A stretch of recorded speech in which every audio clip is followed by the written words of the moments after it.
In this video, we're going to go over the history of the Super 8mm format, the company Braun Nizo, and its chief designer Dieter Müller's 10 principles for good design. Let's jump into it.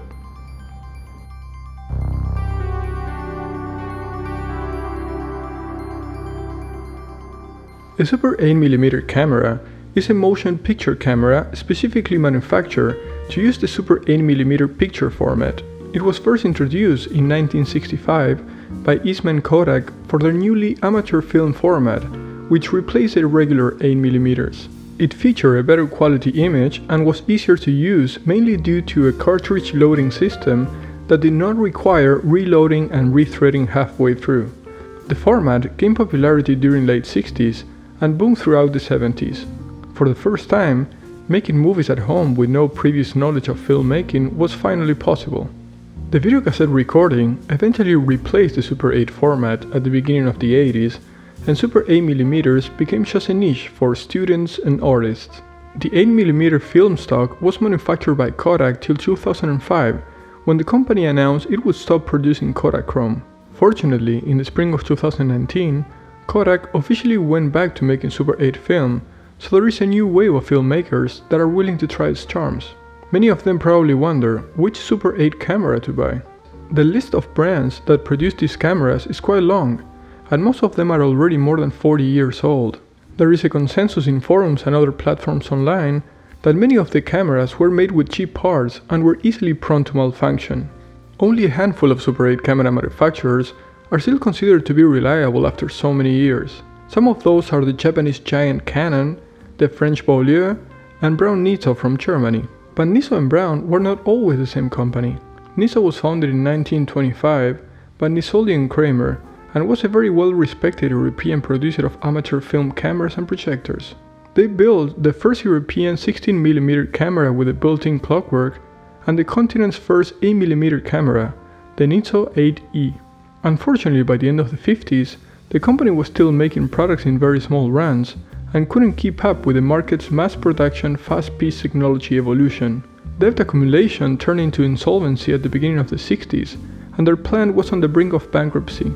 At that same time, Braun was flourishing as a consumer product company, making top-of-the-line radios, electric shavers, and kitchen appliances.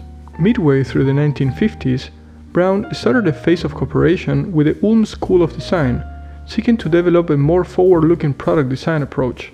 Many teachers and students contributed to the project, and the new Braun style was born. From then on, when people thought about Braun, they thought about good design. In 1962, Braun purchased the troubled Nizo, and the magic mix of innovative design and know-how finally merged. Chief designer Dieter Müller quickly got to work with top designers Richard Fisher and Robert Oberheim and released the Nizo FA3. Their next release in 1964 was the Nizo EA1 Electric. It was Braun's last double 8mm camera, and its design cemented their upcoming new format series. Robert Oberheim designed a new camera, the Nizo S8, specially built for the announcement of the Super 8mm format in New York in the spring of 1965. The easily distinguishable aircraft matte aluminum housing, the beautiful round edges on the rear side, and the ergonomic black plastic grip remain the cornerstone of an 18-year camera line legacy which still feels fresh today, a true classic that has survived the test of time. Dieter Müller was the chief design officer at Braun in between 1961 and 1995. As mentioned before, the brand was closely linked with the concept of German modern industrial design and its combination of functionality and technology. During this period, Müllers concern about an impenetrable confusion of forms, colors, and noises in the world around him started to grow. He then asked himself, is my design good design? The answer he formed became the basis for his now famous 10 principles for good design.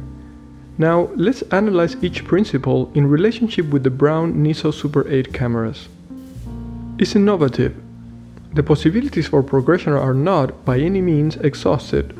Technological developments during the lifespan of the series were always taken as an opportunity for original design, like the automatic time-lapse mechanism or the 5-switch position for synchronized sound recording on the Nizo Professional. This gave the brand the lead in the movie camera market in 1975. It makes a product useful. it emphasizes its usefulness whilst disregarding anything that could detract from it. It has to satisfy not only functional, but also psychological and aesthetic criteria. These cameras had more than 1000 parts, and yet when you hold it, it feels like a tool rather than a technological art piece. It's aesthetic. Only well-executed objects can be beautiful. A great example of this is the design of the camera's remote control. While others were just a black plastic square with a button, Braun Nizo took the time and effort to make it pleasing, knowing very well that products that are used every day have an effect on people and their well-being. Makes a product understandable, and that's the first feel you have when you hold the Braun Nizo camera for the first time. It's intuitive and self-explanatory. You don't need a manual to operate it, it has a natural flow. It's unobtrusive, clearly seen on a first look, neutral and restrained design that leaves room for the user's self-expression. It invites the user to work, not to contemplate it or use it as a decorative object. It's honest. It does not make a product appear more innovative, powerful or valuable than it really is. Now, in 2020, consumers got used to expecting exactly the opposite from pretty much every company. But these units will give the user exactly what's expected. Well-thought features, durability and a great image quality. It's long-lasting. This is something that characterizes these cameras maybe more than any other principle. Every Braun Nizo I've tried on eBay just worked after putting in the batteries, like it never stopped.